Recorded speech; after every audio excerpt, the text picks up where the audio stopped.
அனைவருக்கும் வணக்கம். நான் உங்கள் 5ஆம் தலைமுறை ஜோதிடர் ராம்குமார் ராஜேந்திரன்.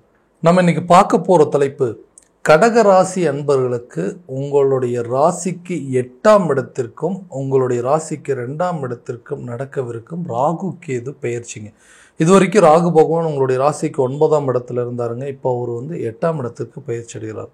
அதே நேரத்தில் உங்களுடைய ராசிக்கு 3ஆம் இடத்தில் இருந்து வந்த கேது பகவான் 2ஆம் இடமான சிம்ம ராசிக்கு பெயர்ச்சி அடைகிறார். இந்த நிகழ்வு மே மாதம் 18ஆம் தேதி நடைபெறவிருக்குங்க. ஸோ இந்த நிகழ்வு சுமார் 1.5 வருட காலகட்டங்களுக்கு பிறகு நடக்கவிருக்குங்க.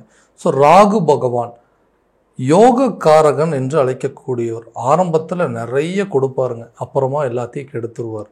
இந்த கேது பகவான் ஞானக்காரகன் என்று அழைக்கக்கூடியவர். ஆரம்பத்தில் நிறைய கெடுதலை கொடுத்தாலும் காலப்போக்கில் உங்களுக்கு கொடுக்கக்கூடிய ஒரு யோகம். முதல்ல கொடுத்து கெடுக்கிறவரு ராகு, கெடுத்து கொடுக்கிறவரு கேது அப்படின்னு சொல்லுவாங்க. ஸோ இந்த விஷயங்கள் அப்படிங்கிறது, இது வரைக்கும் தான் இருக்கக்கூடிய இடங்க அப்படின்னு பார்த்தீங்கன்னா கும்ப ராசியும் சிம்ம ராசியும் இந்த ராகு கேது பகவானுக்கு பகை வீடு அப்படின்னே சொல்லுவாங்க. ஆனாலுமே அந்த பகை வீடு ஒரு யோகத்தை கொடுக்கக்கூடிய அமைப்பாக இருக்க போகுது. ஸோ இது வரைக்கும் இருந்து வந்த கஷ்டங்கள் அப்படிங்கிறது உங்களை விட்டு விலகக்கூடிய காலகட்டமாக இருக்க போகுது.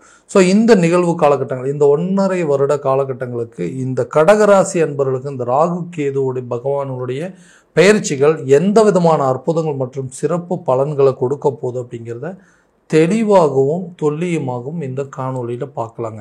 நம்ம சேனலை ஃபஸ்ட் டைம் பார்க்குறவங்க அந்த சப்ஸ்கிரைப் பண்ணிக்கோங்க, பெல் பட்டனை கிளிக் பண்ணி ஆல் ஆப்ஷன் கொடுத்துக்கோங்க. கடகராசி அன்பர்கள் சந்திர பகவானை அதிபதியாக கொண்டவர்கள். எந்த ஒரு விஷயத்தையுமே நிதானத்தோடு செயல்படக்கூடிய நபர்கள். தான் சூழ்நிலைக்கு தகுந்தாற் போல் தன்னுடைய வாழ்க்கை நிலையில் எந்தெந்த பிரச்சனை எப்படியெல்லாம் ஹேண்டில் பண்ணணும் அப்படிங்கிறத பக்காவாக தெரிஞ்சு அது மூலமாக அந்த செயல்பாடுகளை செய்யக்கூடிய எந்த விஷயம் பண்ணோம்னா கண்டிப்பாக இதுதான் ரிசல்ட் அப்படிங்கிறது உங்களுக்கு நல்லாவே தெரியும். இந்த விஷயத்தில் நாம் இறங்கணும் அப்படின்னா கண்டிப்பாக இதுதான் ரிசல்ட் அப்படிங்கிறது உங்களுக்கு எக்ஸாக்டாக தெரியுங்க. எந்த சூழ்நிலையும் தன்னுடைய கஷ்டங்களை மற்றவங்களுக்கு காட்டிக்கவே மாட்டாங்க. கஷ்டமாக இருந்தாலும் சரி, சந்தோஷமாக இருந்தாலும் சரி, சோகமாக இருந்தாலும் சரி, துக்கமாக இருந்தாலும் சரி, இது மற்றவங்களுக்கு எந்த சூழ்நிலையும் காட்டிக்கவே மாட்டாங்க. ஸோ எல்லாமே தனக்குள்ளேயே வச்சுட்டு வாழக்கூடிய ஒரு நபர்கள். இந்த நபர்களுக்கு கடந்த சில காலகட்டங்களாக பார்த்தீங்க அப்படின்னா எல்லா விதமான தடைகளை மட்டுமே சந்திச்சிருக்கும். எல்லா விதத்துலையும் தேவையில்லாத பிரச்சனைகளை மட்டுமே சந்திச்சிருக்கும். கடன் அப்படிங்கிற ஒரு பிரச்சனைங்க நான் எதிர்பார்க்கவே இல்லைங்க. சாதாரணமாக ஆரம்பித்த ஒரு சின்ன கடன் இன்னைக்கு கழுத்து லெவலில் நின்றுட்டுருக்கு. என்னால் அதுலேருந்து மீண்டு வரவே முடியாது அப்படிங்கிற அளவுக்கு சில சூழ்நிலைகள் அப்படிங்கிறது. தொழில் ரீதியாக சில முயற்சிகள் எடுக்கிறவங்க, அந்த தொழிலும் தேவையற்ற தடைகள். நான் ஆரம்பித்தது எல்லாம் நல்லபடியாக போயிட்டு இருந்துச்சா, எனக்கு திடீர்னு ஒன்றுமே இல்லாத ஒரு அளவுக்கு சூழ்நிலை, எல்லாத்தையுமே முடக்கி வைக்கக்கூடிய அளவுக்கு நிலைகள் மாறிடுச்சுங்க. கணவன் மனைவிக்கிடையே தேவையில்லாத கருத்து வேறுபாடுகள் 2 பேருமே பிரிந்து வாழக்கூடிய அளவுக்கு சில சூழ்நிலைகள் அப்படிங்கிறது வந்துச்சு. இவ்வளோ விஷயத்தையும் கடந்ததுனால இதனால் தேவையில்லாத அவமானங்கள், கெட்ட பேருங்க. பணம் காசு சம்பாரிச்சமோ இல்லையோ தேவையில்லாத கெட்ட பேரை சம்பாதிக்கிற மாதிரி ஒரு நிலை. இந்த நிலை, இந்த அவமானத்தினால ஒரு இடத்துல இருந்து இன்னொரு இடத்துக்கு பெயர்ச்சி அடைகிற மாதிரி ஒரு சில சூழ்நிலைகள். சொந்த ஊரை விட்டுட்டு வெளியூர் போகிற மாதிரியும், சொந்த நாட்டை விட்டு வெளிநாடு போகிற மாதிரியும், சொந்த வீட்டை விட்டுட்டு வாடகை வீட்டுக்கு குடி போகிற மாதிரியும், சொந்த ஊரை விட்டுட்டு வேற ஒரு ஊருக்கு போகிற மாதிரி நிறைய பிரச்சனைகள் அப்படிங்கிறது சந்திச்சிட்டேன். ஏன்னா வெளியே தலை காட்ட முடியாத அளவுக்கு சில சூழ்நிலைகள். போன இடத்துலையும் இருக்கிற எல்லா வேலையுமே என்னால் சரியாக பண்ண முடியல. ஒரு இடத்துலேருந்து இன்னொரு வேலைக்கு, ஒரு வேலையிலேருந்து இன்னொரு வேலைக்கு போனால் அந்த இடத்துல என்னால் சரியாக வேலை செய்ய முடியல. ஒரு பிஸ்னஸை விட்டுட்டு இன்னொரு பிஸ்னஸ் ஆரம்பிச்சிங்க, அந்த பிஸ்னஸ் என்னால் தொடர்ச்சியாக பண்ண முடியல. செய்கிற வேலைக்கு சம்பளமும் கிடையாது, செய்கிற தொழிலுக்கு லாபமும் கிடையாது. தேவையில்லாத எல்லாருமே எதிரிகளை சம்பாதிக்கிற மாதிரி ஒரு சில சூழ்நிலைகள். நண்பர்களாக இருந்தவங்க கூட இன்றைக்கி எல்லாருமே எதிரியாக மாறிட்டாங்க. வாங்கின இடத்துல பணம் கொடுக்க முடியலைங்க, கொடுத்த இடத்துல பணம் வாங்க முடியல. இந்த மாதிரி நிறைய விஷயங்கள் எல்லாமே எனக்கு எதிராகவே போயிட்டுருக்குங்க. இந்த நிலைகள்லாம் மாறாதுங்களா? இந்த பிரச்சனையிலேருந்து நான் டோட்டலாக வெளியே வரவே முடியாதா? எப்போ தான் இந்த மாற்றங்கள் வரும் அப்படின்னு சொல்லி யோசிச்சுருக்கக்கூடிய நபர்களுக்கு நிறைய மாற்றங்களை கொடுக்கக்கூடிய இந்த ராகு கேது பயிற்சிங்க. நிறைய விஷயங்கள், இந்த தொழிலில் இது வரைக்கும் இருந்த வந்த தடைகள் அப்படிங்கிறது கண்டிப்பாக உங்களை விட்டு விலக போகுதுங்க.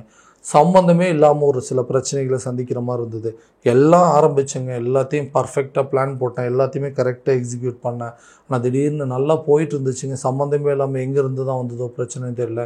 அந்த பிஸ்னஸ் என்னால் வந்து அடுத்த லெவலுக்கு கொண்டு போகவே முடியல. கூட இருந்தவங்க சப்போர்ட் பண்ணணும்னு நினச்சவங்களாம் இன்றைக்கி என்னை விட்டு விலகி போகிற மாதிரி சில சூழ்நிலைகள், கூட இந்த பார்ட்னர்ஸ் கூட எனக்கு கடைசி நேரத்தில் கை விரிச்சிட்டாங்க. இந்த தொழிலே நடத்தவே முடியாத அளவுக்கு சில சூழ்நிலைகளை சந்திச்சுட்டு இருந்தேன். அந்த தொழிலை மறுபடியும் ரீஸ்டார்ட் பண்ணுறதுக்குரிய சந்தர்ப்பங்கள் அப்படிங்கிறது கண்டிப்பாக அமைய போதுங்க. அந்த தொழிலை கட்டாயமாக நல்லபடியாக நடத்தி அதில் ஒரு நல்ல லாபத்தை சம்பாதிக்கக்கூடிய அளவுக்கு யோகங்கள் அப்படிங்கிறது உருவாக போகுது. தொழிலில் ஒரு இடத்துலேருந்து இன்னொரு இடத்துல மாற்றங்கள் பண்ணக்கூடிய வாய்ப்பு அப்படிங்கிறது இருக்குங்க. அதே நேரத்தில் ஒரு தொழிலை விட்டுட்டு இன்னொரு புதுசாக அடிஷ்னலாக ஒரு தொழிலோ அல்லது ஒரு வியாபாரத்தை விட்டுட்டு புதுசாக ஒரு வியாபாரத்தை தொடங்குவதற்கான வாய்ப்புகள் அப்படிங்கிறது, ஸோ தொழில் ரீதியாக நிறைய மாற்றங்கள் அப்படிங்கிறது கொடுக்க போகுதுங்க. அடுத்தது அந்த வேலை அப்படிங்கிறது, செய்கிற வேலைக்கேற்ப சம்பளமே கிடைக்கலைங்க. நல்லா கஷ்டப்பட்டு உழைக்கிறேன், ஆனால் சில நேரத்தில் நான் செய்கிற வேலைக்கு எனக்கு சம்பளமே கிடைக்க மாட்டேங்குது. ஓகேப்பா கொஞ்சம் செய்யுங்க, இப்போ சூழ்நிலை சரியில்லை, கொஞ்சம் வெயிட் பண்ணுங்கள், அடுத்த மாதம் சேர்த்து வாங்கிக்கலாம், அதுக்கு அடுத்த மாதம் வாங்கிக்கலாம்னு சொல்லிட்டு நான் செய்கிற வேலைக்கு எனக்கு சம்பளம் இல்லாமல் போகுது. அதே மாதிரி என்னால் பிடிச்ச வேலையை செய்ய முடியல. நான் படித்த படிப்புக்கு இன்றைக்கி நான் செய்கிற வேலைக்கு சம்மந்தமே கிடையாது. என்ன பண்ணுறது? குடும்ப சூழ்நிலை, நிதி பற்றாக்குறை, கடன் பிரச்சனை, இதனால் நான் வேறு வழியே இல்லாமல் அதை செஞ்சு தான் ஆகணும் அப்படிங்கிற ஒரு நிலைக்கு தள்ளப்பட்டுட்டேன். எனக்கு பிடிச்ச மாதிரி ஒரு வேலைக்கு போகவே முடியலைங்க. இந்த நிலையெல்லாம் மாறாதுன்னு கேட்டிங்கன்னா கண்டிப்பாக அட்லீஸ்ட் நீங்கள் படித்த துறைக்கு உங்களுக்கு சம்மந்தப்பட்ட சில வேலைகள் அப்படிங்கிறது கண்டிப்பாக கிடைக்கும். எப்போவோ கொஞ்சம் நாளைக்கு முன்னாடி ஒரு இன்டர்வியூஸ் அட்டன் பண்ணியிருப்பீங்க. அந்த இன்டர்வியூஸ் உங்களுக்கு ஒரு நல்ல வாய்ப்பு அப்படிங்கிறது கொடுக்கும். நீங்களே அதை மறந்துருப்பீங்க. இனிமேல் வந்து வேலைக்கே போக மாட்டோமா, கடைசி வரைக்கும் இதேமாதிரி கிடைச்ச வேலையை தான் பார்த்துட்ருப்போமா அப்படின்னு யோசிச்சுட்டு இருக்கிறவங்களுக்கு கண்டிப்பாக வேலை அப்படிங்கிறது ஒன்று கிடைக்குங்க. ரொம்ப நாளுக்கு முன்னாடி அட்டன் பண்ண வேலை உங்களுக்கு கிடைக்க போகுது. அந்த வேலையில் ஒரு நல்ல சம்பளம், நீங்கள் எதிர்பார்த்த அளவுக்கு சில சம்பளங்கள் அப்படிங்கிறது கிடைக்க போகுது. அதே நேரத்தில் அந்த வேலையில் நீங்கள் உங்களுக்கு தேவையான பதவி உயர்வு, சம்பள உயர்வு எல்லாமே கிடைக்கக்கூடிய ஒரு யோகமாக இருக்க போகுது. வெளியூர் மற்றும் வெளிநாடு சென்று வேலை பார்க்கறதுக்கு அளவுக்கு சில ஆப்பர்ச்சுனிட்டிஸ் அப்படிங்கிறது உங்களுக்கு அமைய போகுதுங்க. ஸோ வேலை விஷயத்தில் இது வரைக்கும் இருந்த பிரச்சனைகள் அப்படிங்கிறது தீரும். அடுத்ததான் இந்த திருமணம் சம்மந்தப்பட்ட யோகங்கள். திருமணம் அப்படிங்கிறது பெரிய தடையாகவே இருந்துட்டு போகுது. ஏன்னா நான் ஆசைப்பட்ட வாழ்க்கை தான் எனக்கு அமையலை. அட்லீஸ்ட் அமைய போகிற வாழ்க்கையாவது நான் ஆசைப்பட்ட மாதிரி மாற்றி அமைச்சிக்கலான்னு நினைக்கிறேன். அதுவும் சரியாக நடக்க மாட்டேங்குது. நிறைய அலைன்ஸ் பார்த்துட்டேங்க, அது எதுவுமே செட் ஆகலை. நானாக பார்த்து ஒரு சில பேர் லவ் பண்ணங்க, அந்த லவ் அப்படிங்கிறது திருமண லெவலுக்கு கொண்டு போகலை, அதுவும் பிரிஞ்சு போயிடுச்சு. ஸோ இதுக்கு எனக்கு ஒரு மன வாழ்க்கை அப்படிங்கிறது அமையாதுன்னு யோசிச்சிங்கன்னா திருமணம் சம்மந்தப்பட்ட யோகங்கள் அப்படிங்கிறது உங்களுக்கு நிச்சயமாக இருக்க போகுதுங்க. விலகி சென்றவர்கள் கூட விரும்பி வந்து சேரக்கூடிய காலகட்டங்கள். யாரெல்லாம் உங்களை வேண்டான்னு சொல்லி விட்டுட்டு போனாங்களோ அவங்களே உங்களை தேடி வரக்கூடிய ஒரு காலமாக இருக்க போகுது. அதே நேரத்தில் குழந்தை பாக்கியம் இல்லாத தம்பதியினருக்கு குழந்தை பாக்கியம் கட்டாயமாக ஏற்படும். ரொம்ப நாளாக வந்து கணவன் மனைவிக்கிடையே கருத்து வேறுபாடு இருந்துச்சுங்க. ஏன்னா வீட்டில் இருக்கிறவங்க யாராவது ஒருத்தர், ஒரு நாத்தனாரோ மாமியாரோ யாராவது ஒருத்தர் வந்து குத்தி காட்டிகிட்டே இருக்காங்க. இத்தனை வருஷமாக ஆயிடுச்சு, இதை வேறு எங்கேயாவது பொண்ணு பார்த்து கல்யாணம் பண்ணியிருந்தா நேரம் குழந்தை பாக்கியம் ஏற்பட்டிருக்கும் அப்படின்னு சொல்லி குத்தி காட்டுறதோ, சொந்த பந்தங்கள் எந்த விசேஷத்துக்கு போகும்போது என்னப்பா இன்னுமாப்பா உங்களுக்கு குழந்தை பெற்றுக்கல, அதான் ஒரு குழந்தை இருக்குல்ல, அடிஷ்னலாக இன்னொரு குழந்தை இருந்ததுன்னா தானே அவங்களுக்கு ஒரு ஆதரவாக இருக்கும் அப்படின்னு சொல்லி நமக்கு இல்லாத ஒரு விஷயத்தை தேவையில்லாமல் குத்தி காட்டுற மாதிரி ஒரு நிலை. இதனால் நிறைய மருத்துவ செலவுகள் பார்த்தாச்சு, நிறைய மன உளைச்சலையும் பார்த்தாச்சு. இந்த பிரச்சனைகள் கண்டிப்பாக தீருங்க. குழந்தை பாக்கியம் அப்படிங்கிறது கண்டிப்பாக ஏற்படுங்க. ரொம்ப நாளாக வந்து பிரிந்து வாழக்கூடிய கணவன் மனைவி கூட ஒன்று சேரக்கூடிய ஒரு காலகட்டமாக இருக்க போகுது. எதுக்காக சண்டை போட்டோம்னே தெரியலைங்க, என்ன காரணம்னே தெரியல. ரெண்டு பேரும் சம்மந்தமே இல்லாமல் பிரிஞ்சு போகிற மாதிரி ஒரு சூழ்நிலை. ஒருத்தருக்கு ஒருத்தர் ஒரு அண்டர்ஸ்டாண்டிங்கே இல்லை. கணவன் மனைவிக்கும் மனைவி கணவனுக்கும் அதாவது சப்போர்ட்டிங் அப்படிங்கிறதே இல்லாமல் இருக்குது. நீங்கள் யாரோ நான் யாரோ, உங்களுக்கு நான் எதுக்கு சப்போர்ட் பண்ணணும் அப்படிங்கிற மாதிரி சில சூழ்நிலைகள்லாம் வந்து தள்ளி போயிட்டே இருக்குது. இதனால் என்னென்னா எதுக்காக சேர்ந்து வாழ்கிறாங்கன்னா ஒரே வீட்லேயே தான் இருக்கிறோம், ஆனால் ரெண்டு பேருமே வந்து பேசிக்கிறதே இல்லை. இதனால் ரெண்டு பேரும் தனித்தனியாகவே இருந்துடலாமே, ஏன் வந்து நம்ம கணவன் மனைவியாக இருக்கணும் அப்படின்னு சொல்லி நிறைய பேர் டிவோர்ஸ் வரைக்கும் கொண்டு போயாச்சு. சில பேர் வந்து இவ்வளோ சூழ்நிலையில் நம்ம வந்து இழுத்து பிடிக்கிறோமே, ஏன் நம்மளை புரிஞ்சிக்கவே மாட்டேங்கிறாங்க, இவ்வளோ கஷ்டப்படுறது இந்த குடும்பத்துக்காக தானே, நம்ம மனைவிக்காக தானே, நம்ம பிள்ளைகளுக்காக தானே அப்படின்னு சொல்கிறோம். இவங்களே நம்மளை புரிஞ்சிக்கலாம், நம்ம ஏன் அதுக்கு மேலே வந்து ஒன்றா வாழணும் அப்படின்னு சொல்லி கணவன் மனைவி வீட்டு பிரிந்து வாழ்கிற மாதிரி சில சூழ்நிலைகள், இந்த நிலைகள்லாம் மாறுங்க. ரெண்டு பேரும் ஒன்றா சேருவீங்க. உங்களுக்குள்ள நல்ல ஒரு அந்யோன்யம் அப்படிங்கிறது ஏற்படும். ஒருத்தருக்கு ஒருத்தர் புரிந்து வாழக்கூடிய சில சூழ்நிலைகள் அப்படிங்கிறது கட்டாயமாக ஏற்பட போகுதுங்க. கடன் சம்பந்தப்பட்ட பிரச்சனைகள்னு, கடன் அப்படிங்கிற ஒரு விஷயம் மட்டும் இல்லைன்னா இன்னைக்கு வாழ்க்கையில் நான் இருக்கக்கூடிய லெவலே வேறு. அந்த கடனால் இன்னைக்கு நான் பட்ட அவமானங்கள், வலிகள், சோகங்கள், துக்கங்கள் அப்படிங்கிறது, இழப்புகள் எல்லாத்தையுமே சந்திச்சாச்சுங்க. இனியெல்லாம் என்கிட்ட இழக்கிறதுக்கு ஒன்றுமே இல்லை, எல்லாத்தையும் இழந்துட்டேன், என்ன நடந்ததோ நான் பார்த்துடலாம் அப்படிங்கிற அளவுக்கு சில சூழ்நிலைகள் எடுத்துட்டேன். இந்த வாழ்க்கையவே சில நேரத்தில் எனக்கு வாழவே பிடிக்கல, ஏன்டா இந்த வாழ்க்கையை படைச்சாங்க, ஏன்டா இந்த வாழ்க்கையை வாழ்கிறோமே அப்படிங்கிற அளவுக்கு சில சூழ்நிலைகள்லாம் கொண்டு வந்துருச்சு. அந்த நிலை, இந்த 2ஆம் இடம் என்று சொல்லக்கூடிய தனம் சம்பந்தப்பட்ட ஸ்தானங்க.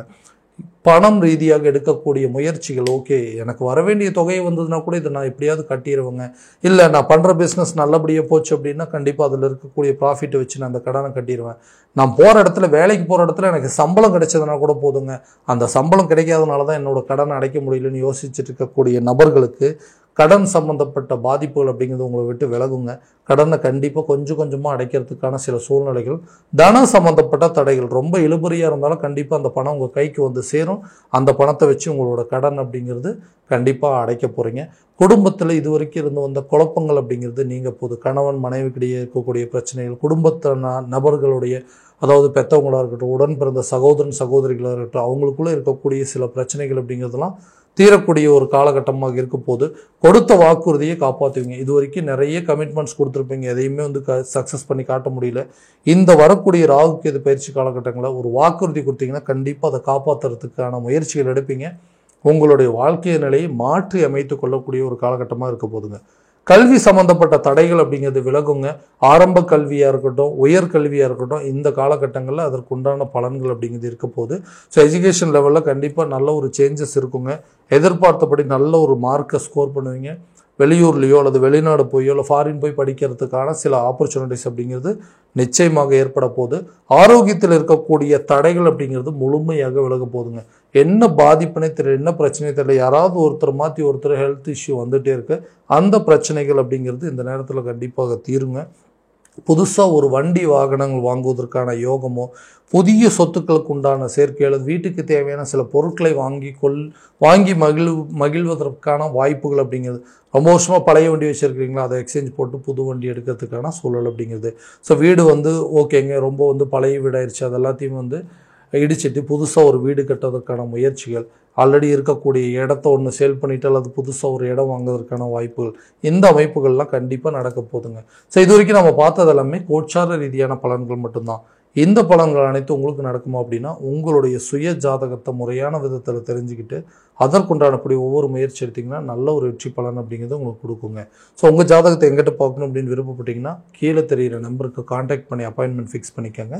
அப்படி இல்லையா ஜாதகத்தை வாட்ஸ்அப் மூலமாக அனுப்பிச்சு வச்சிங்க அப்படின்னா தெளிவான முறையில் கணிச்சு துல்லியமான பலன்கள் அப்படிங்கிறது உங்களுக்கு தெரியப்படுத்தப்படும். மீண்டும் அடுத்த காணொலியில் உங்களை சந்திக்கும் வரை உங்களிடமிருந்து விடைபெறுவது உங்கள் ராம்குமார் ராஜேந்திரன். நன்றி.